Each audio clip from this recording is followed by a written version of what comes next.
Hello नमस्कार बच्चों। आज जो मैं स्टार्ट करने वाला हूँ, अभी हमने देखा था, अगर आपने पढ़ा होगा तो एट्थ क्लास का मैंने लिया था, सेल का पूरा लेक्चर लिया था। और मैं ये बता देता हूँ कि ये जो लेक्चर है ये सभी के लिए हेल्पफुल होगा, जो कि कंपटीशन का भी जो तैयारी कर रहे हैं और जो एकेडमिक्स में है, जो मतलब कि जो एट्थ सब में है, उन सब के लिए भी फ़ायदेमंद है। तो आज हम लेकर के चैप्टर आए हैं बायोलॉजी का, नाइन्थ क्लास की साइंस की बायोलॉजी का टिश्यू चैप्टर। ठीक है ना।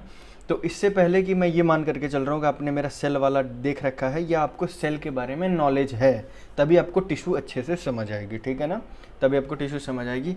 लेकिन फिर भी मैं क्या करता हूँ, मैं इस लेक्चर को शुरू करता हूँ और आपको थोड़ा सा बैकग्राउंड में दे देता हूँ सेल के बारे में, एंड उसके थोड़ा सो दैट कि आप यहाँ से ढंग से आगे भी जान सको। अगर आपने नहीं भी पहले देखा है, नहीं भी जानते हैं, तो थोड़ा समझ जाइएगा तो पूरा चैप्टर समझ आ जाएगा। फिर जब ये लेक्चर ख़त्म होगा तो फिर आप जाके सेल को पढ़ लीजिएगा। ठीक है, ओके। तो हमने पहले क्या देखा था, हमने पिछली क्लास में क्या पढ़ा था कि सेल का मतलब हिंदी में क्या बोलते हैं इसको, कोशिका। अच्छा, मैं ये भी बता देता हूँ, जो हिंदी मीडियम के छात्र हैं आप घबराइए नहीं, इंग्लिश में आपके सामने दिख रहा है, बट मैं जो बोल रहा हूँ, मैं कोशिश पूरी रहेगी कि मैं हर एक वर्ड जो भी हिंदी में है उसको मैं हिंदी में भी उच्चारण करूँ। ठीक है, ठीक है।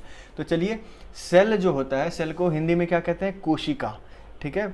तो हर एक जो लिविंग बीइंग है, जो भी सजीव है ना, जो भी जीवित वस्तुएं, जीवित चीज़ें हैं, जो कि मतलब बढ़ते हैं, जिनमें वृद्धि होती है, जो सांस ले सकते हैं, फूड लेते हैं, एक्सक्रीट करते हैं, ये डिफरेंट थिंग। ये क्या है, एक लिविंग ऑर्गेनिज्म, एक सजीव उसकी ऑर्गन की, एक जीव की क्या है, पहचान है। ठीक है। तो जितने भी लिविंग ऑर्गेनिज्म होते हैं, सजीव होते हैं, वो क्या किस चीज़ के बने होते हैं, कोशिका के बने होते हैं, यानी किसके बने होते हैं, मेड अप ऑफ सेल। ठीक है, मेड अप ऑफ सेल। अब देखिए, यही सेल जो था, मैंने क्या बताया था पिछले क्लास में, कि बेसिक स्ट्रक्चरल यूनिट होता है, सबसे छोटी इकाई होती है, संरचनात्मक छोटी इकाई होती है। अगर कई सेल मिल जाएंगे, एक group of cell, same type of cell, एक तरीके के कई सेल अगर कहीं मिल जाते हैं तो उसको हम क्या बोलते हैं, टिश्यू बोलते हैं। ठीक है ना, एक तरीके के अगर कई सेल मिल जाएंगे तो उसको क्या बोलेंगे, टिश्यू। और कई सारे टिश्यू मिल जाएंगे तो उसको हम बोलेंगे ऑर्गन। ऑर्गन मतलब अंग। ठीक है। अब कई सारे अगर ऑर्गन मिलेंगे तो उसको बोलेंगे ऑर्गन सिस्टम, और कई ऑर्गन सिस्टम मिलेंगे तो वो क्या बन जाएगा, पूरा ऑर्गेनिज्म, यानी कि पूरा जीव बन जाएगा। ठीक है ना, ओके। हमारे अब जैसे कि फॉर एग्जांपल हम देख लेते हैं कि लीवर का, यानी कि यकृत का एक सेल है, वो कई सारे मिले तो यकृत का टिश्यू बना, वो टिश्यू कई सारे टिश्यू में जुड़े यकृत के, तो वो एक यकृत फॉर्म हुआ, तो एक ऑर्गन बन गया। अब ऐसे ही कई सारे ऑर्गन बने कि स्टमक का वो बना, पार्ट बना, पेनक्रियाज बना, लंग्स बना, और जब ये सारे इकट्ठे मिल गए तो एक जीव, यानी कि एक ऑर्गेनिज्म का निर्माण हुआ। ठीक है, ओके। इसके बाद हमने क्या पढ़ा था कि सेल भी जो होते हैं वो दो टाइप्स के होते हैं, सिंगल सेल और एंड मल्टी सेल्यूलर। तो जो सिंगल सेल वाले ऑर्गेनिजम्स होते हैं उनको हम क्या बोलते हैं, यूनिसेल्यूलर। ठीक है, यूनी का मैंने मतलब बताया था एक, यूनिसेल्यूलर। तो यूनिसेल्यूलर जो होते हैं वो perform all the basic function, वो जो भी बेसिक फंक्शन होते हैं, सांस लेना और क्या कहते हैं, खाना खाना, एक्सक्रीट करना, मतलब कि मल मूत्र को त्याग करना, वो सारे सिंगल सेल वाले भी ऑर्गेनिजम्स जीव करते हैं। उसका एग्जांपल मैंने क्या बताया था, अमीबा बताया था। उसमें एक एग्जांपल था वो इनटेक ऑफ फूड, जो उसका खाना कैसे खाता है, वो अपने संरचना को, अपने स्ट्रक्चर को चेंज करके खाता है ना, अमीबा का। इसके बाद मल्टी सेल्यूलर पे आते हैं। मल्टी सेल्यूलर में आपको क्या दिखता है, डिवीजन ऑफ लेबर दिखता है, मतलब कि कई प्रकार के सेल होंगे, यानी कि कई प्रकार के टिश्यू होंगे, यानी कि कई प्रकार के ऑर्गन होंगे, यानी कि कई प्रकार सारे ऑर्गन मिलके एक ऑर्गन सिस्टम बनाएंगे और वो पूरा एक बॉडी कहलाएगा। ओके। तो यानी कि different group of cells perform different specialised functions. मतलब देखिए, अब जो लीवर का जो सेल होगा उसका एक अलग फंक्शन होगा, पेनक्रियाज के सेल का अलग फंक्शन होगा, लंग्स के सेल का अलग फंक्शन होगा, हार्ट के सेल का अलग फंक्शन होगा। तो सभी के सेल अलग अलग है और इससे क्या अलग अलग फंक्शन परफॉर्म हो रहे हैं। ठीक है। अब देखिए फॉर एग्जांपल कि मसल्स, हमारे मसल्स में भी सेल होंगे। अब मसल सेल का क्या काम होगा, कॉन्ट्रैक्शन एंड रिलैक्शन, ताकि आप मूवमेंट कर पाएँ। आप कहीं से मूव कैसे कर पाते हैं, कोई चीज़ को कॉन्ट्रैक्ट करके और फिर रिलैक्स करके।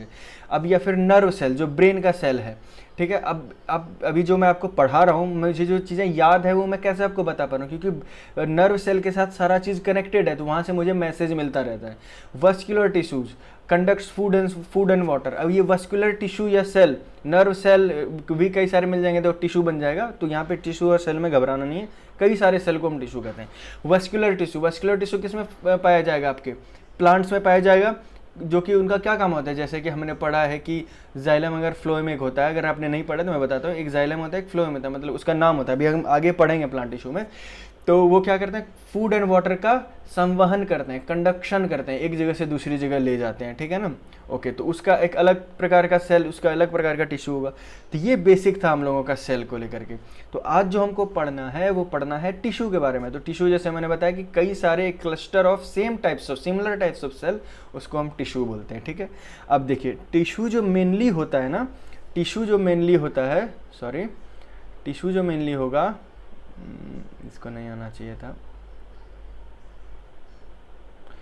टिश्यू जो मेनली होता है, अब देखिए टिश्यू जो मेनली होगा वो दो टाइप्स का होगा।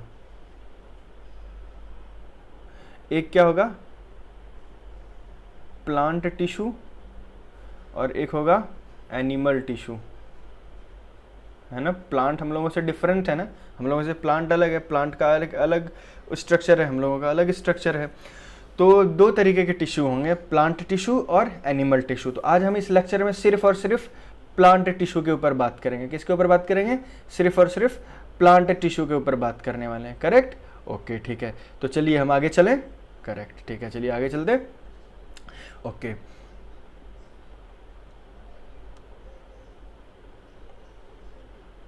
ओके जी, अब आ गए हम यहाँ पे प्लांट टिश्यू के बारे में, ठीक है।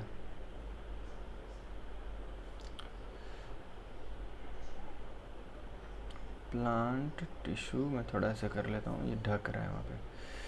ओके जी, चलिए।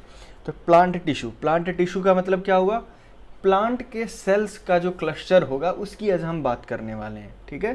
प्लांट के जो सेल होंगे उसका जो क्लस्टर होगा उसकी हम बात करने वाले हैं यहाँ पर, ठीक है। ओके, अब देखिए प्लांट का जो टिश्यू होता है वो दो टाइप्स के होते हैं। कौन कौन से टाइप होता है, एक क्या होता है मेरिस्टेमेटिक,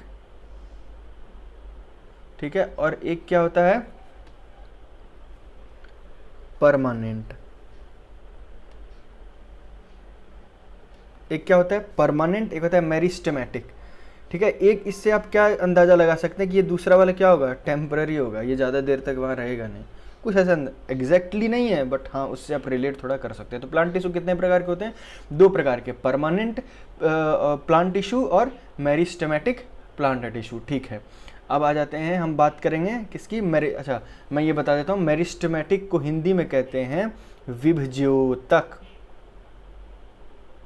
ये जानते हैं, अगर आप हिंदी का वर्ड देखेंगे आपको भारी लगेगा, विभज्योतक। जो इंग्लिश मीडियम के छात्र हैं उनको ये विभज्योतक शब्द बहुत भारी लगेगा, हैवी लगेगा। पर अगर आप ज़रा सा भी हिंदी का मतलब समझते हैं ना, तो आपको इसका पूरा जो कॉन्सेप्ट है मेरिस्टेमेटिक टिश्यू का एकदम खट से याद आ जाए, पता चल जाएगा इसके नाम पढ़ते ही। और परमानेंट का मतलब क्या होता है, अस्थाई, ठीक है। तो दो प्रकार के इसमें उत्तक, टिश्यू को हम हिंदी में बोलते हैं उत्तक, ठीक है। तो दो प्रकार के उत्तक होते हैं, स्थायी और विभज्योतक, ठीक है। तो चलिए हम लोग विभज्योतक को पहले पढ़ लेते हैं, ठीक है। ओके, विभज्योतक मेरिस्टेमेटिक टिश्यू का क्या मतलब होता है कि मेरिस्टेमेटिक टिश्यू जो मेनली होता है इसका काम होता है टेम्परेरी लेवल पे। अब देखिए जैसा कि मैंने हिंदी में बताया, विभज्योतक मतलब यहाँ पर उत्तक जो है वो विभाज्य होता है, उत्तक का विभाजन होना, मतलब कि डिवीजन ऑफ टिश्यूज ना, डिफरेंट वो प्रोडक्शन होता रहता है उस चीज़ का, ठीक है। ओके, तो उसी को हम क्या बोलते हैं, उस टाइप के टिश्यूज़ को क्या बोलते हैं, मेरिस्टेमेटिक टिश्यूज़। जैसे कि एग्जांपल मैं देता हूँ, आप समझ जाइएगा यहाँ से अगर आपको नहीं समझ आया है। जैसे कि आप देखिए कोई भी एक पौधा है, ठीक है, कोई भी एक पौधा है, उसका आपको क्या दिखेगा, यार ये तो बड़ी दिक्कत है।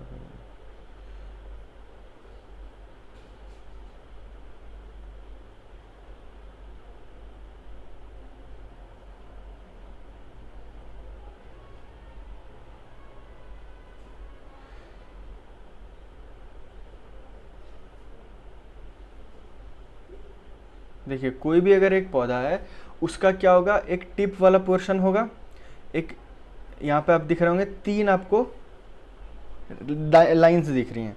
तो मेरिस्टेमेटिक टिश्यू का मतलब क्या होता है कि यहाँ पे सिर्फ और सिर्फ आपको क्या दिखेगा, कुछ ऐसा फेनोमेना दिखेगा जहाँ पर कि कुछ चीज़ क्या हो रही होगी, मतलब कि टूट के बट रही होगी एक दूसरे में, ठीक है ना। मतलब उनका क्या होगा, ग्रोथ हो रहा होगा, वृद्धि हो रही होगी उनकी, 1 से 2, 2 से 4 ऐसे करके वो बनते जा रहे होंगे, ठीक है।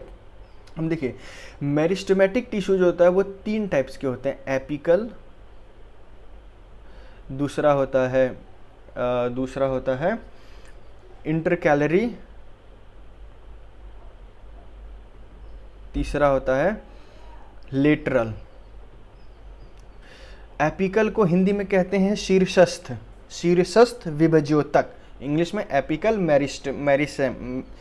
मेरिस्टेम, ठीक है, एपिकल मेरिस्टेम। और इंटरकैलरी को हिंदी में हम कहते हैं अंतर्विष्ट विभज्योतक, ठीक है, और लेटरल को कहते हैं पार्श्व विभज्योतक, ठीक है, पार्श्व, ये 3 हो गए विभज्योतक, 3 प्रकार के हो गए, शीर्षस्थ, अंतर्विष्ट और पार्श्व। तो एपिकल जो होता है, जो भी आपको एक पौधा अगर आपने देखा होगा छोटे में, वो धीरे धीरे उसकी लंबाई बढ़ती जाती है, तो उसका जो टिप होता है ना, वहाँ पर ये टिश्यू पाया जाता है। और इसका सिर्फ और सिर्फ क्या काम होता है कि उसकी ग्रोथ, उसकी हाइट को इंक्रीज करना, उसकी लेंथ को इंक्रीज करना। तो अगर आपसे पूछा जाए एपिकल यानी कि शीर्षस्थ, अब देखिए हिंदी में जो शीर्षस्थ है, जो शीर्ष पर स्थान, जिसका स्थान हो, शीर्ष यानी कि टॉप, जिसका टॉप पर स्थान हो, वो वाला जो टिश्यू है मेरिस्टेम का, वो कौन सा है, एपिकल मेरिस्टेम। इसका काम क्या है, इसका काम होता है कि ऊपर के हिस्से के ऊंचाई, उसकी इंक्रीज, उसकी लेंथ को इंक्रीज करते रहना, कहाँ, ऊपर की साइड को, ठीक है। अब आ जाते हैं हम यहाँ पे इंटरकैलरी पे, जिसको हम क्या बोलते हैं, अंतर्विष्ट। अब ये देखिए अंतर्विष्ट मतलब अंदर है, इस पौधे के अंदर होगा, कहाँ होगा वो अभी हम दिखाते हैं आप लोगों को। देखिए ये है इंटरकैलरी मेरिस्टेम, जो है वो आपको नोड्स पे मिलेगा। अब नोड्स कहाँ मिलेगा, जहाँ से आप देखेंगे कोई भी एक ये स्टेम है, जहाँ से ये पत्ती निकलती है, ठीक है ना, आपको यहाँ पे एक नोड दिखेगा, नोड, ठीक है। और यहीं पर ही आपको जो जिस प्रकार की वृद्धि, जिस प्रकार का ग्रोथ दिखता है, उसको हम क्या बोलते हैं, वो उस टाइप के टिश्यूज़ को इंटरकैलरी मेरिस्टेमेटिक टिश्यू बोलते हैं, ठीक है, उसकी वजह से वहाँ पर होता है। तो ये दूसरा टाइप हो गया, जिसको कि हिंदी में क्या बोलते हैं, अंतर्विष्ट। अब आते हैं तीसरा जो है वो है लेटरल। क्या मतलब है, लेटरल मेरिस्टेम, हिंदी में क्या बोलेंगे, पार्श्व विभज्योतक। इसका जो मेनली काम होता है, वो काम होता है पौधे या पेड़ के जो डायमीटर है, इसको क्या करना, इसको बढ़ाना, यानी कि इसकी जो सरकमफ्रेंस है, परिधि है, उसको क्या करना, इंक्रीज करना, ताकि अब जैसे मान लीजिए छोटा सा पौधा है, उसका जो स्टेम होगा, उसका तना होगा, वो पतला होगा। लेकिन अगर वही आम, मान लीजिए आम का पौधा था, आम का पौधा अभी 1 मीटर ऊंचा है, तो उसकी हाइट होगी, उसके हिसाब से उसका तना की मोटाई होगी। लेकिन अब वही आम बहुत ज़्यादा बड़ा हो जाएगा, तो उसको क्या चाहिए, तना उसको मोटा चाहिए ना, सो दैट कि क्या हो, उसको मैकेनिकल सपोर्ट मिले, वो गिर ना जाए। तो उस जगह पर वो जो ग्रोथ है वो कौन करता है, तो मेरिस्टेमेटिक टिश्यू के अंदर आने वाला लेटरल मेरिस्टेम, वो जो है उसके क्या करता है, सरकमफ्रेंस को बढ़ाता है, करेक्ट, उसके सरकमफ्रेंस को बढ़ाता है, इसको हम कैम्बियम भी कहते हैं, ठीक है। तो ये 3 टाइप के, तो प्लांट टिश्यू का हमने पहला वाला चीज़ कंफर्म कर लिया। अब आप यहाँ पे देखिए दूसरा परमानेंट, और ये क्या था, मेरिस्टेमेटिक। तो मैंने क्या बोला था कि कुछ टेम्पररी से रिलेटेड होगा, मतलब कि आप देखिए कि अगर एक ये मान लीजिए ये एक पौधे की पौधे का तना का मैंने ये गोलाई ऐसे काटा है, ठीक है ना, ये काटा है, अब ये बढ़ करके इतना हो गया है ना, और ये अभी बढ़ता ही चला जाएगा, करेक्ट, ये बढ़ता ही चला जाएगा। तो ये क्या है, क्या ये चीज़ परमानेंट है, इसका ऐसा से नहीं है। तो इसीलिए एक तरीके से आप समझने के लिए, एग्जाम में नहीं लिखना है इस चीज़ को टेम्पररी, समझने के लिए आप कह सकते हैं कि ये परमानेंट नहीं है, ये क्या इंक्रीज होता चला जा रहा है, ओके। इसलिए इसको क्या बोला है, मेरिस्टेमेटिक टिश्यू, विभज्योतक, वो उत्तक जिसमें विभाज्य होते हैं उसको बोलते हैं विभज्योतक, यानी कि मेरिस्टेमेटिक टिश्यू, ओके। तो ये हो गए इसके 3 टाइप्स। अब जो नेक्स्ट था क्या कहते हैं प्लांट टिश्यू में, क्या था वो, परमानेंट टिश्यू। अब हम लोग किस पर चले जाएंगे, परमानेंट टिश्यू पर चले जाएंगे, ठीक है। आप लोग रीडिंग ज़रूर लगाइएगा, जो मैं ये बता रहा हूँ उसमें आप लगा लीजिएगा रीडिंग, ठीक है। अच्छा एक चीज़ मैं और बता देता हूँ कि जो मेरिस्टेमेटिक टिश्यूज़ जो होती हैं, उनकी जो सेल्स होती हैं वो क्या होती हैं, वेरी एक्टिव, डेंस साइटोप्लाज्म, मैंने साइटोप्लाज्म आपको सेल्स के चैप्टर में समझाया था, थिन सेल्यूलोज वॉल, मैंने ये भी बताया था कि प्लांट में आपको सेल मेम्ब्रेन के अलावा सेल वॉल्स भी मिलते हैं, ओके। तो यहाँ पे थिन मतलब पतला वॉल मिलेगा, और प्रोमिनेंट न्यूक्लियाई मिलेगा, मतलब कि स्पष्ट आपको जो होगा केंद्र, मतलब न्यूक्लियस का मतलब क्या होता है, केंद्र, जो सेल का जो केंद्र होगा ना, न्यूक्लियस होगा, बिल्कुल प्रोमिनेंट, एकदम स्पष्ट होगा, कोई आपको उसमें धुंधलापन टाइप का नहीं दिखेगा, बिल्कुल स्पष्ट दिखेगी वो चीज़ आपको, ठीक है, ओके। चलते हैं अब हम लोग परमानेंट टिश्यू के ऊपर। तो जब आप परमानेंट टिश्यू को पढ़ते हैं ना, ठीक है, अब जब आप मान लीजिए परमानेंट पढ़ने जा रहे हैं, परमानेंट पढ़ने वाले हैं। तो पहला हमने मेरिस्टेमेटिक टिश्यू पढ़ लिया है। अब देखिए परमानेंट भी जो होता है वो कितने टाइप्स के होते हैं, 2 टाइप्स के होते हैं। पहला क्या होता है, simple SIMPLE simple permanent tissue, और दूसरा क्या होगा, कॉम्प्लेक्स PT। सिंपल को हिंदी में बोलेंगे सरल अस्थाई उत्तक, और कॉम्प्लेक्स परमानेंट टिश्यू को बोलेंगे जटिल अस्थाई उत्तक। ठीक है, सारे हिंदी मीडियम वाले छात्रों को भी समझ आ गया होगा। ओके, अब आ जाते हैं, बात हमारी होगी किसके ऊपर। सबसे पहले हम किसको देखेंगे, सिंपल परमानेंट टिश्यू यानी कि सरल अस्थाई उत्तक, और फिर क्या देखेंगे, कॉम्प्लेक्स अस्थाई उत्तक यानी कि कॉम्प्लेक्स परमानेंट टिश्यू को देखेंगे। ठीक है, ओके, इसको हम फिर से सेलेक्ट कर लेते हैं। ठीक, ओके, सिंपल परमानेंट टिश्यू, जब हम बात करेंगे किसकी, सिंपल परमानेंट टिश्यू, इसको सिंपल पता है क्यों बोला जाता है सिंपल परमानेंट टिश्यू, क्योंकि यहाँ पर जो सिंपल परमानेंट टिश्यू के अंदर जो भी पार्ट होगा, वो सारे जो अलग अलग पार्ट होंगे, हर एक पार्ट अपने एक तरीके के सेल से बना होगा। यहाँ पर मिक्सचर नहीं होगा, मतलब कोई एक चीज़ के लिए सेल जो होंगे एक जैसे ही होंगे, शेप में भी साइज में। जैसे कि मान लीजिए कि एक ये प्लांट है, इसका मैंने एक जैसे ये कट लिया हुआ है, यहाँ पर जो सेल का साइज है कुछ इस प्रकार का है, तो दूसरा भी जो सेल होगा वो इसी साइज का होगा, तीसरा भी इसी साइज का, इसी शेप का, इसी तरीके का होगा। तो जो भी सेम तरीके के दिखने वाले होते हैं सेल, उनको हम किस में डालते हैं, सिंपल परमानेंट टिश्यू के अंदर। ऊपर ही ऊपरी बता देता हूँ कि कॉम्प्लेक्स परमानेंट टिश्यू को क्या होता है, वहाँ पर क्या होगा कि आपको कॉम्पोजिशंस मिलेंगे, कॉम्बिनेशंस मिलेंगे अलग अलग टाइप्स ऑफ सेल्स के। मतलब कि अगर यहाँ गोल है तो हो सकता है इसके साथ कोई एक चकोर सेल हो सकता है इसके साथ कोई एक इस टाइप का हो सकता है इसके साथ कोई ट्रायंगुलर आ जाए। तो यानी कि वहाँ पर क्या होगा कि सेम टाइप ऑफ सेल्स नहीं होंगे, वहाँ क्या होंगे, अलग अलग तरीके, अलग अलग शेप, अलग अलग साइज के भी सेल हो सकते हैं एक साथ में उस टिश्यू में। अभी तक मैंने क्या बताया था कि सिमिलर टाइप्स ऑफ सेल्स जब मिलते हैं तो उसको हम टिश्यू बोलते हैं, बट जब उसमें भी आप डीपली पढ़ते हैं तो सिंपल को हम सिर्फ उसमें बोलते हैं। जब आप कॉम्प्लेक्स की बात करिएगा टिश्यू की, कॉम्प्लेक्स टिश्यू की, तो उसमें जो आपको सेल्स मिलेंगे वो हो सकते हैं आकृति में, यानी कि शेप में, आकार में, साइज में अलग अलग आपको दिखें। ठीक है, ओके,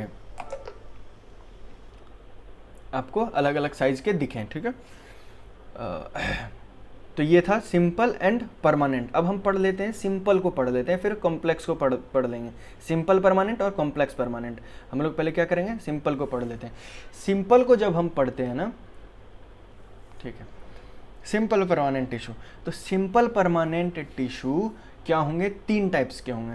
अब आप ध्यान से सुनिएगा, एक मैं आपको फैक्ट बता रहा हूँ कि इस दुनिया में जितने भी नाम दिए गए हैं 80 से 85%, मैं कहूँगा 80 से 85% नाम है जिसके पीछे कोई ना कोई कारण है। जैसे मान लीजिए आपको भी माँ बाप ने कोई नाम दिया, तो उन माँ बाप ने कुछ सोच करके ही नाम दिया होगा, ऐसे नहीं नाम दिया होगा। हो सकता है कि पापा को वो वाला नाम पसंद हो, मम्मा को पसंद हो, या दोनों ने मिल करके कुंडली दिखा करके बनवा करके उससे नाम निकालो, जो भी रीज़न होगा अपने अपने रीति रिवाजों के हिसाब से, तो उसके पीछे कोई ना कोई एक कारण होता है। ठीक है, सॉरी। तो वैसे सिंपल परमानेंट टिश्यू में हम 3 टाइप्स के टिश्यूज़ को पढ़ेंगे, ठीक है ना, 3 टाइप्स के सेल को पढ़ेंगे। ठीक है, 3 टाइप्स के सेल को, क्योंकि सेल से मिल करके बनते हैं। इसमें जो उसका नाम है पैरेन्काइमा। क्या नाम आता है, पैरेन्काइमा। अब देखिए पैरन, ये एक लैटिन, एक ग्रीक वर्ड है जिसका कि क्या मतलब होता है, इसका मतलब होता है बिसाइड, एंड इसका मतलब होता है इन्फ्यूज़न। ठीक है, बिसाइड का मतलब अगल बगल का जो है, बिसाइड का होगा कि ही सिट्स बिसाइड्स मी, मतलब मेरे अगल बगल में बैठा है, तो अगल बगल में भी मैं मतलब समझाऊंगा। और इन्फ्यूज़न मतलब वो चीज़ वहाँ पर है। ठीक है, तो पैरेन्काइमा का जो सेल होगा और उन सेल से बने हुए जो टिश्यूज़ होंगे उनके बिसाइड्स, देखिए ये मैं बता देता हूँ। देखिए ये मान लीजिए ये पैरेन्काइमा, और चूँकि सिंपल परमानेंट टिश्यू है तो सारे क्या होंगे, एक जैसे होंगे। तो ये जो टिश्यू होगा, जो पैरेन्काइमा सेल से बने हुए जो हैं, ये जो बने हुए हैं, इनके बिसाइड्स में क्या होंगी, बहुत सारी गैप्स होंगी। क्या होंगी, गैप्स होंगी, स्पेस होंगी। ठीक है ना, क्या होंगी, स्पेस होंगी। ठीक है, ये मेन चीज जो इसका नाम पड़ा पेरेन्काइमा, इसीलिए इसका नाम पड़ा पेरेन्काइमा। ओके, ठीक है, तो ये बात आपको समझ आ गई कि पेरेन्काइमा, पेरेन मतलब बिसाइड्स, इन्फ्यूजन, काइमा मतलब इन्फ्यूजन, मतलब उसके अगल बगल में क्या मौजूद है, गैप्स मौजूद हैं, इसलिए इसका नाम क्या पड़ गया, पेरेन्काइमा। और ये सिंपल परमानेंट टिश्यू का एक पार्ट है। इसके कुछ और फीचर्स हैं, उसको हम देख लेते हैं। ठीक है, उसका पहला एक और फीचर क्या है, सबसे पहले कि इन सभी सेल जो होंगे, इनका जो सेल वॉल क्या होगा, वो होगा थिन। दूसरा क्या होगा, ये सारे लिविंग सेल होंगे, ठीक है ना, लिविंग सेल मतलब एक भी डेड सेल नहीं होगा, ठीक है। और क्या होंगे, स्पेस नहीं होगा, स्पेस स्पेस होगा, जिसकी वजह से क्या होगा कि ये लोग लूजली अरेंज्ड होंगे, है ना। स्पेस का मतलब मैं हिंदी मीडियम के छात्रों को बता देता हूँ, मतलब अगल बगल में रिक्त स्थान, जगह बची हुई है। लिविंग सेल मतलब क्या है कि वो जीवित कोशिका है, मृत कोशिका नहीं है। थिन का मतलब पतली, थिन सेल वॉल है, मतलब उनका जो सेल वॉल है वो क्या है, थिन है, पतला है। और इनका एक काम क्या आता है, भोजन को स्टोर करना, फूड, स्टोर फूड, एक इन सेल का ये भी काम होता है, ठीक है, एक इन सेल का ये भी काम होता है, ठीक है। ये हो गया।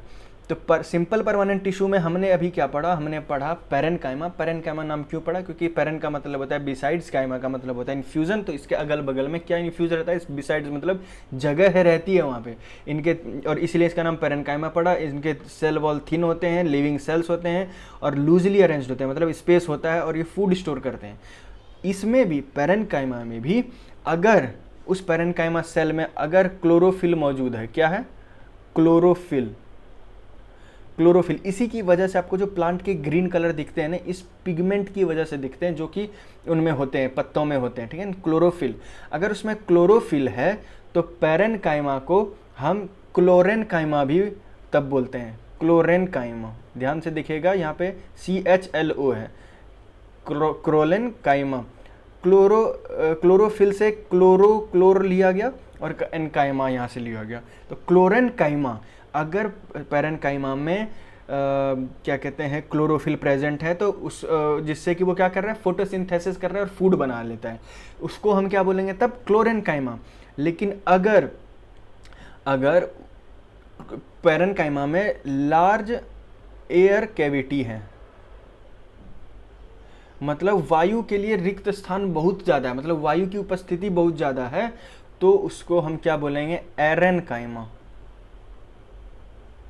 क्यों, एरन कहाँ से वर्ड निकला है, एयर से निकला है, और ये उन पौधों को कहते हैं, और इसकी वजह से क्या होता है, वो पानी में फ्लोट कर पाते हैं। तो आपको जितने भी पानी में फ्लोट करने वाले जो भी पौधे दिखते हैं ना, जो तैरते रहते हैं, उनमें एरेन्काइमा, मतलब कि उसका जो सिंपल परमानेंट टिश्यू में जो पेरेन्काइमा होगा वो किस टाइप का होगा, वो एरेन्काइमा टाइप का होगा। और जो भी आपको बाहर ज़मीन पर दिखेंगे वो कैसे दिखेंगे, क्लोरेन्काइमा, अगर उसमें क्लोरोफिल प्रेजेंट है, ठीक है। तो एरेन्काइमा से हम क्या करते हैं, वो पौधे क्या कर लेते हैं, फ्लोट करते हैं, मतलब तैर लेते हैं पानी के ऊपर। उनमें लार्ज एयर कैविटी होते हैं, बहुत ज़्यादा रिक्त स्थान होते हैं जहाँ पर क्या भरी रहती हैं, हवाएँ। ओके, और फर्स्ट क्या है, क्लोरेन्काइमा की। अगर पेरेन्काइमा में क्लोरोफिल प्रेजेंट है, क्लोरोफिल उपस्थित है, जिससे कि वो फोटोसिंथेसिस कर लेता है, तो उसको हम क्या बोलेंगे फिर, क्लोरेन्काइमा, ठीक है। तो सिंपल परमानेंट टिश्यू का पहला वाला पार्ट आप लोगों को समझ आ गया, ठीक है। अब चलते हैं हम लोग नेक्स्ट पे। तो इसका जो दूसरा टाइप होता है, पहला मैंने क्या बताया, पेरेन्काइमा, दूसरा जो है वो है कॉलेन्काइमा। अभी इसलिए मैंने वहाँ पे ध्यान से आपको बताया था कि CH है, यहाँ पे देखिए CH नहीं, COLLEN है, कॉलेन्काइमा। अब देखिए कॉलेन का मतलब क्या होता है ना, ये भी ग्रीक वर्ड है, इसका मतलब होता है ग्लू और इसका मतलब होता है इन्फ्यूज़न। अब ग्लू वो वाला नहीं, फेविकॉल वाला नहीं। आप लोगों ने देखा होगा कि पेड़ में से ना एक ग्लू टाइप का निकलता रहता है ना, ग्लू टाइप का निकलता रहता है, तो ग्लू का वर्ड यहाँ देने से कॉलेन्काइमा क्यों नाम दिया, तो ये उन सेल्स के समूह से, जो इस सेल के कॉलेन्काइमा सेल्स के समूह से बना हुआ जो टिश्यू होगा, वो क्या होंगे, लचीले होंगे। जो आप मान लीजिए कोई भी एक तना है, छोटा लेते हैं, उसको आप क्या करते हैं, मोड़ते हैं, तो वो मुड़ जाता है। तो वो क्यों मुड़ जाता है, वो इसीलिए मुड़ जाता है क्योंकि उसके अंदर कौन सा टिश्यू बैठा हुआ है, कॉलेन्काइमा सेल्स से बने हुए टिश्यू। कॉलेन का मतलब होता है ग्लू, और ग्लू जो होता है वो क्या होता है, लचीला होता है ना। रबड़ भी जो बनता है वो पेड़ के ग्लू से बनता है। अब देख लो रबड़ कितना लचीला होता है, तो उसी लचीलेपन की वजह से आप क्या किसी भी एक स्टेम को, कोई भी एक तने को आप मोड़ पाते हो। तो सिंपल परमानेंट टिश्यू में जो सेकंड टाइप है कोलेनकाइमा सेल, उसका नाम कोलेनकाइमा इसीलिए पड़ा क्योंकि जो वो सेल हैं उसकी वजह से जो पौधे होते हैं या पेड़ की जो शाखाएं होती हैं, जो भी पत्ते वत्ते जो भी होते हैं, वो क्या होते हैं, वो कर पाते हैं, मतलब इलास्टिसिटी वाला गुण होता है उनमें ना, आप उसको घुमा सकते हैं ना, उससे टूटेंगे नहीं, वो फ्लेक्सिबिलिटी रहती है। तो वो किस वजह से, तो वो इसी सेल की वजह से होती है। ठीक है, ओके। तो अब अगर हम यहाँ से, ये आपको मैंने पूरा ऊपर ऊपरी बात बताया, अब हम अगर इसको लिखना चाहें तो कैसे लिखेंगे, तो सबसे पहले ये क्या प्रोवाइड करवाता है, फ्लेक्सिबिलिटी, फ्लेक्सिबिलिटी यानी कि लचीलापन, है ना, लचीलापन। दूसरा ये भी क्या होते हैं, जीवित कोशिकाएं होती हैं, जीवित कोशिकाएं, लिविंग सेल्स। तीसरा क्या होता है, इलोंगेटेड होते हैं। इलोंगेटेड का मतलब देखो, ये हो गया सर्कल और ये हो गया इलोंगेटेड सर्कल, ठीक है ना। इलोंगेटेड मतलब खींचे हुए रहते हैं, खींचे हुए रहते हैं, क्या होते हैं, इलोंगेटेड। एंड इरेगुलरली थिक होते हैं एट कॉर्नर, मतलब ये जो कॉर्नर होंगे ना यहाँ पे इरेगुलरली, इरेगुलर का मतलब क्या है कि एक पर्टिकुलर एक वे में उसके थिक होना। इरेगुलर मतलब कैसे भी हो जाएंगे, जैसे वो होता है ना अदरक होती हैं, वो कैसे भी बढ़ जाती हैं, तो उनका शेप कैसा भी हो जाता है, कोई फिक्स्ड उनका शेप नहीं होता है। ठीक है, तो उसी प्रकार से कि irregular thick at the corner, मतलब जो इसके जो इलोंगेटेड जो इसका जो सेल है कोलेनकाइमा का, इसका जो कॉर्नर वाले साइड्स हैं यहाँ पर कि इरेगुलरली वो थिक होते हैं। ठीक है, और क्या होगा इसमें, मेन चीज़ क्या है, इसमें मेन चीज़ है पैरेन्काइमा से एक ज़्यादा थोड़ा इम्प्रूवमेंट क्या है कि इसके सेल्स के बीच में जो गैप है ना, वो पैरेन्काइमा से कम होगा, पैरेन्काइमा से कम होगा। और ये क्या करता है, मैकेनिकल सपोर्ट देता है। कैसे मैकेनिकल सपोर्ट देता है, जैसे मान लो आप कोई भी स्टेम को आप मोड़ रहे हो तो वो नहीं टूट रहा है, इसका क्या मतलब है कि मैकेनिकल सपोर्ट है तभी तो वो नहीं टूट रहा है ना। अगर वो टूट जाता है तो क्या उसका मैकेनिकल सपोर्ट होता, नहीं होता। तो ठीक है, तो ये रही बात कोलेनकाइमा की। तो अब मैं बता देता हूँ कि सिंपल परमानेंट टिश्यू में हमने पहला पढ़ा पैरेन्काइमा, पैरेन्काइमा में हमने पढ़ा कि सेल वॉल, सॉरी उसमें लूजली अरेंज होते हैं, क्यों, क्योंकि उनके बीच में स्पेसेस होती हैं। ओके, और ये स्टोर फूड को स्टोर करते हैं, सेल वॉल थिन होता है, लिविंग सेल्स होते हैं, और अगर इसमें क्लोरोफिल प्रेजेंट होता है तो फोटोसिंथेसिस करते हैं, इनको क्लोरेनकाइमा बोलते हैं। और अगर लार्ज एयर कैविटी होती है तो वो लोग उससे क्या होते हैं, वो फ्लोट करते हैं, तैरते हैं पानी के ऊपर, और ऐसे पैरेन्काइमा को क्या बोला जाता है, एरेन्काइमा। दूसरा टाइप हमने पढ़ा कोलेनकाइमा, कोलेन का मतलब ग्लू होता है, ग्लू उस वर्ड से यहाँ से रिलेशन है कि लचीलापन। तो इनमें क्या होती है, फ्लेक्सिबिलिटी, जो भी आपको स्टेम में फ्लेक्सिबिलिटी दिखती है वो इसी टिश्यू की वजह से दिखती है। ये सारे लिविंग सेल्स होते हैं इलोंगेटेड, खींचे हुए रहते हैं, irregular thick at the corner, corner पे क्या होते हैं, इरेगुलरली थिक होते हैं।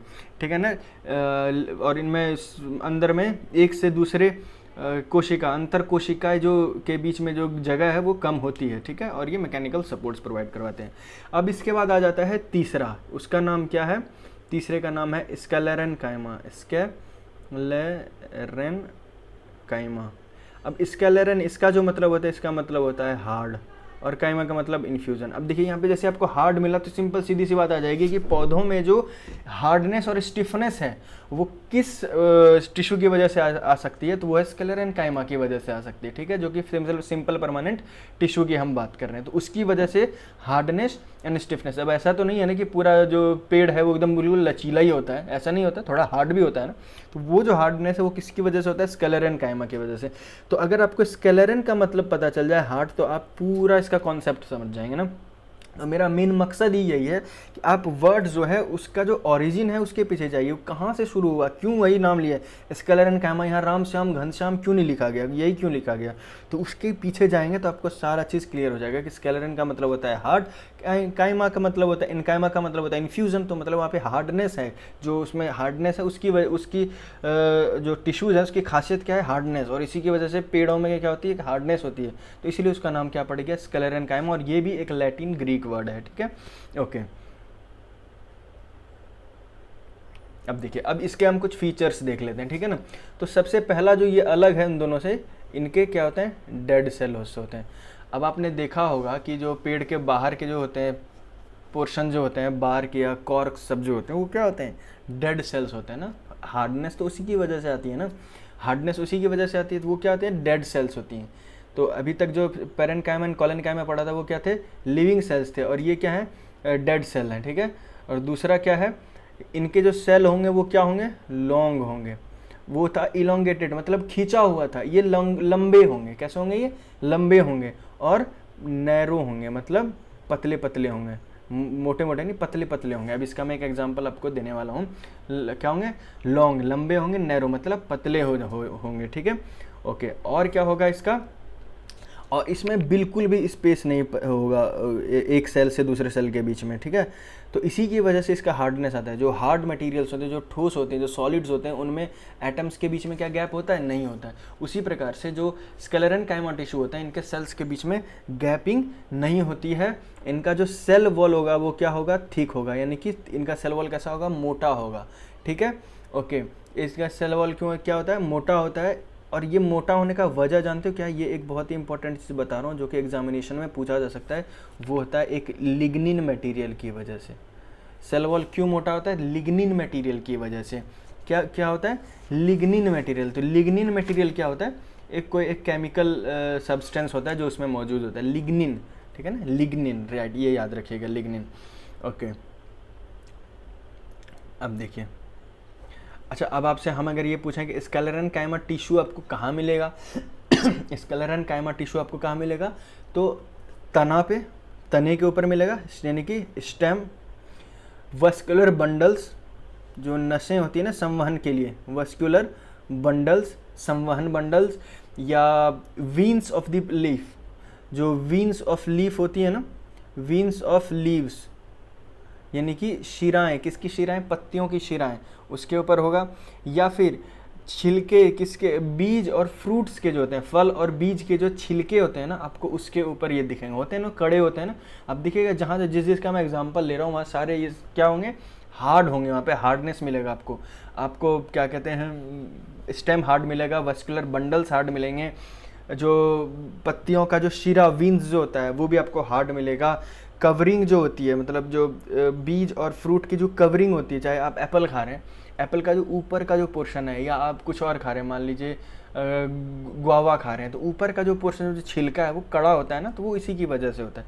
अब इसमें सबसे बढ़िया जो स्क्लेरेंकाइमा का एग्जाम्पल है, बहुत ही वेरी फेमस, वो है हस्क ऑफ कोकोनट। जो हिंदी मीडियम के छात्र हैं वो हस्क को समझिए कि जो एक तो कोकोनट अंदर होता है इसके अंदर बंद, और इसके ऊपर ना ऐसे करके ये चीज़ें होती हैं। जब आप इसको फाड़ते हैं तो रेशे रेशे निकलते हैं ना, लंबे लंबे से निकलते हैं। तो अभी जो मैंने बताया इनके सेल्स लॉन्ग एंड नैरो होते हैं, वही चीज़ है। वो जो हस्क है, यानी कि नारियल का जो अगल बगल की चीज़ें हैं जो आप फाड़ के फेंक देते हैं, तो निकाल के फेंक देते हैं, तो वो क्या है, स्क्लेरेंकाइमा का ही एग्जाम्पल है। वो किसका एग्जाम्पल है, स्क्लेरेंकाइमा। और जिसने भी कभी नारियल को उसका वो निकाला, उसको छू करके देखिए वो कितने हार्ड होते हैं। तो जैसा कि अभी मैंने बताया कि डेड सेल्स होते हैं, आप देख करके कि आपको लगेगा कि वो डेड सेल्स हैं, जो नारियल का होता है वो डेड सेल्स होते हैं। और लंबे सेल्स होते हैं, नहरे होते हैं, कोई स्पेस नहीं होता है, थिक इनका सेल वॉल होता है, क्योंकि इसमें क्या पाया जाता है, लिग्निन पाया जाता है, ठीक है। तो ये था स्क्लेरेंकाइमा, यानी कि हमने सिंपल परमानेंट टिश्यूज़ के बारे में पढ़ा। अभी इसमें एक और टॉपिक आता है, एपिडर्मिस।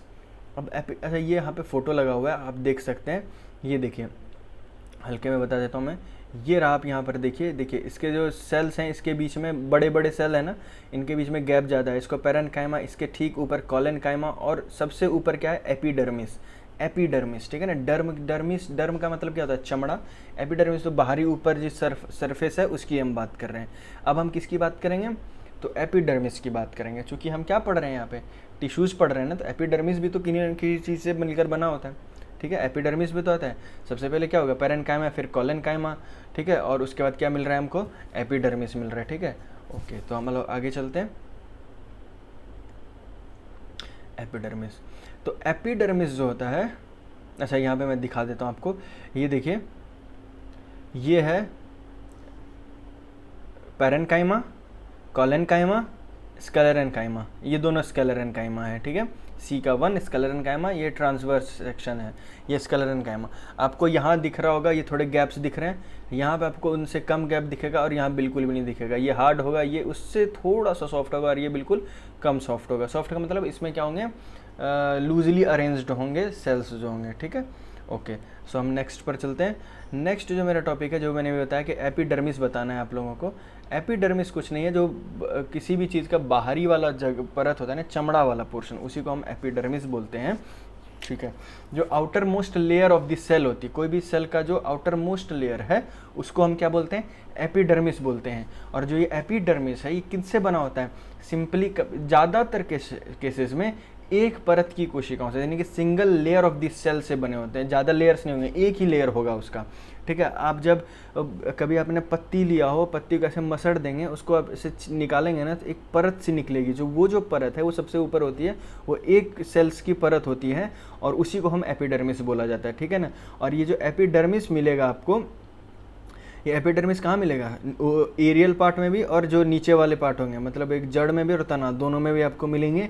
और एक बहुत ही बढ़िया चीज़ इसमें क्या होती है कि aerial part of the epidermis secrete wax, एक वैक्स टाइप का चीज़ वो निकालते हैं। ठीक है ना। आपने देखा होगा पेड़ पौधे क्या होते हैं, वैक्स टाइप का चीज़ एक निकालते हैं, वही ग्लू टाइप का चीज़ निकालते हैं। वो क्या करता है, लॉस ऑफ वाटर को रोकता है, बाहर से बैक्टीरिया अंदर आने को भी वो रोक लेता है और मैकेनिकल इंजरी को भी ठीक कर लेता है। आप किसी पेड़ के तने को काट दीजिएगा ना तो वहाँ से ग्लू निकल जाएगा। तो वो क्यों निकलता है, वो अपने आप को मैकेनिकल इंजरी से बचाने के लिए, और कोई पैरासाइट फंगी इसके पेड़ के अंदर ना आ जाए उससे बचने के लिए, और लॉस ऑफ द वाटर से बचाने के लिए। ठीक है। और इसमें भी एपिडर्मिस में भी क्या होते हैं, नो इंटरसेल्युलर स्पेस, कोई भी इंटरसेल्युलर स्पेस नहीं होता है। ठीक है। ओके। अभी इसी एपिडर्मिस में आपको एक कॉन्सेप्ट पढ़ना होता है, आपको पढ़ना होता है इसमें स्टोमेटा। एपिडर्मिस में ही आपको मिलता है क्या, स्टोमेटा। स्टोमेटा कुछ नहीं है, स्टोमेटा है द गैप बिटवीन, जो एपिडर्मिस होता है ना उसके ऊपर पोर्स, गैप्स, उसमें छिद्र पाए जाते हैं। जैसे लीफ है, लीफ के जो एपिडर्मिस होगा, जो अभी मैंने एग्जांपल दिया कि आप उसको मसड़ के ऐसे निकालिएगा ना तो एक पतली परत आएगी, तो उसमें आपको अगर आप माइक्रोस्कोप से देखिएगा तो उसमें आपको पोर्स दिखेंगे, यानी कि छिद्र दिखेंगे। तो उसी को हम क्या बोलते हैं, स्टोमेटा बोलते हैं। और जो ये स्टोमेटा होते हैं ये किससे इनक्लोज्ड रहते हैं, गार्ड सेल से, एकदम बिल्कुल किडनी टाइप का होता है, राजमा टाइप के है ना, ये किडनी टाइप के इनका आकृति होती है। और ये इस टाइप के जो ये स्टोमेटा हैं, जो पोर्स हैं, ये किससे इनक्लोज्ड रहते हैं, गार्ड सेल से। अब गार्ड सेल्स का क्या काम रहता है, अब देखिए यहाँ पे जैसे कि ये है, ये जो आपको दिख रहा है ये सारा क्या है, एपिडर्मिस है, इसमें ये गार्ड सेल पाया जाता है। ठीक है ना। क्या पाया जाता है, एपिडर्मिस में गार्ड सेल पाया जाता है। और ये गार्ड सेल किस चीज़ को इनक्लोज किए हुए हैं, उस छेद को, है ना, इस छिद्र को। तो और इसको क्या बोल रहे हैं, स्टोमेटा बोल रहे हैं, इसको क्या बोल रहे हैं, स्टोमेटा। तो गार्ड सेल ने किसको, ये जो हरा हरा जो दिख रहा है आपको, ये दोनों ने बीच में एक वाइट का पोर्शन है, वो है पोर्स, वो है छिद्र, है ना। तो उसको इसने ग्रीन वाले ने इनक्लोज कर रखा है, ढक रखा है ना, तो उसी छिद्र को बोलते हैं स्टोमेटा। और जो हरे ने ढक रखा है उसको हम क्या बोलते हैं, गार्ड सेल्स। तो अब जो एक्सचेंज ऑफ द गैसेस, अब ये यहाँ पे पोर्स क्यों होते हैं, छिद्र क्यों होते हैं, क्यों होते हैं, एक्सचेंज ऑफ द गैसेस, मतलब कि गैसों का जो मतलब कि पौधों पत्तियों से बाहर की तरफ, मतलब ऑक्सीजन निकालेगा और कार्बन डाइऑक्साइड लेगा, तो कहाँ से लेगा, यहीं से न लेगा। ठीक है। या फिर पौधे या पत्ती क्या करते हैं कि अपने पानी को भी कभी क्या करते हैं, निकालना चाहते हैं अपने से उसमें पत्तियों से, तो ट्रांसपीरेशन, ठीक है ना, वाष्पोत्सर्जन कहते हैं इसको शायद हिंदी में, वाष्पोत्सर्जन, पानी को जो निकालते हैं वो भी कहाँ, इसी छिद्र से ही बाहर की तरफ निकालते हैं। तो स्टोमेटा का इतना सा बस काम होता है। ठीक है। ओके।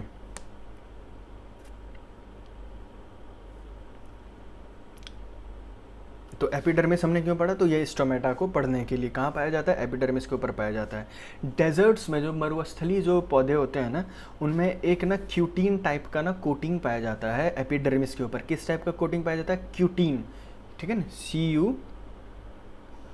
CUTIN, cutin. ये क्या करता है ना, जो लॉस ऑफ द वाटर है, अब मान लीजिए बाहर में है पत्तियाँ, मतलब मरुस्थल में तो वैसे ही पानी नहीं होगा, तो क्या होगा, पानी नहीं होगा, और अगर अब नहीं रहा तो पानी बहुत ज़्यादा निकल जाएगा, कोई भी पौधा, पेड़ पौधा वहाँ बच नहीं पाएगा। कुछ ही पौधे रहते हैं जो मरुस्थल में लग पाते हैं, तो उससे बचाने के लिए क्या करते हैं, क्यूटीन का उसके ऊपर, एपिडर्मिस के ऊपर कवर होता है। ठीक है। So that's it from the simple permanent tissue. अब हम बात करने वाले हैं कॉम्प्लेक्स टिश्यू की। ठीक है ना। अब हम किसकी बात करने वाले हैं, कॉम्प्लेक्स टिश्यू की। हम किसकी बात करने वाले हैं, कॉम्प्लेक्स टिश्यू की। तो कॉम्प्लेक्स टिश्यू जैसे कि मैंने आपको बताया कि परमानेंट सिंपल में क्या था कि सारे जो होंगे एक जैसे ही होंगे, और कॉम्प्लेक्स में क्या होंगे, टिश्यू में कई सारे अलग अलग टाइप्स के सेल्स का कॉम्बिनेशंस होगा, ठीक है। सो जटिल अस्थायी ऊतक उनको कहते हैं जहाँ पर कि एक से अलग तरीके के सेल का समूह होता है, tissue made up of more than one type of cell, ठीक है। एंड और ये जो डिफरेंट टाइप्स के अलग अलग तरीके के जो सेल हैं, ये सारे क्या करते हैं, कोऑर्डिनेट करते हैं एक दूसरे के साथ, ताकि कोई भी एक फंक्शन को परफॉर्म किया जा सके।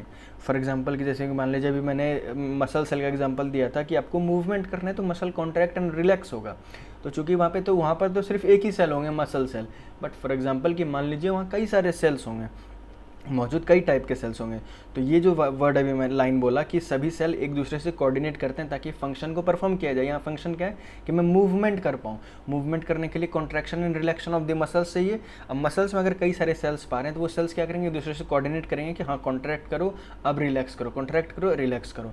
तो कॉम्प्लेक्स परमानेंट टिश्यू जो पाए जाते हैं वो दो टाइप्स के होते हैं, जाइलम एंड फ्लोएम, ठीक है, जाइलम एंड फ्लोएम।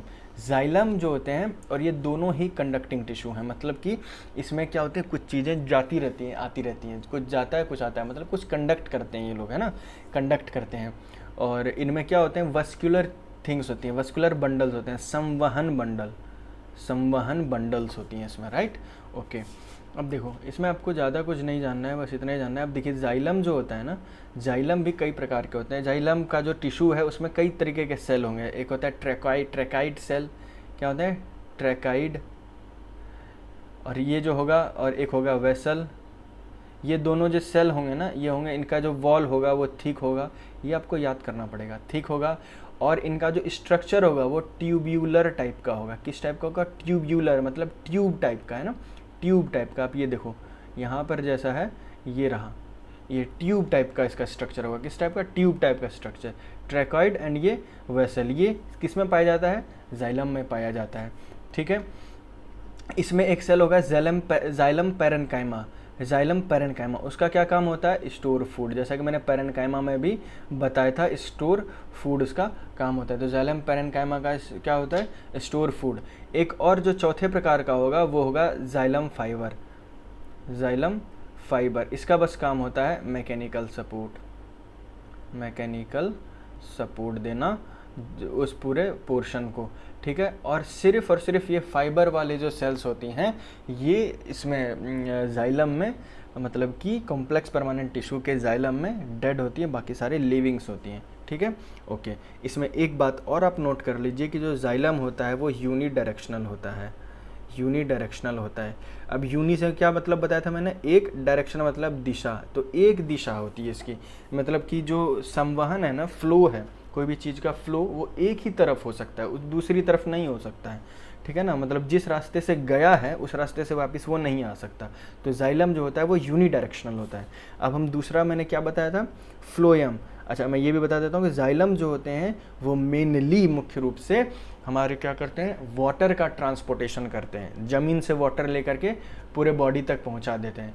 पूरे बॉडी से कभी वाटर लेकर के पौधा ज़मीन में पहुंचाता है क्या, नहीं, इसीलिए जाइलम को यूनिडायरेक्शनल, एक दिशा वाला बोला गया है, कि वो सिर्फ उसका काम है कि आप पानी लो ज़मीन से और उसको पूरे पौधों में फैला दो, तो एक ही तरफ की उसके संवहन हो रहा है ना, तो इसलिए उसको यूनिडायरेक्शनल बोला गया है।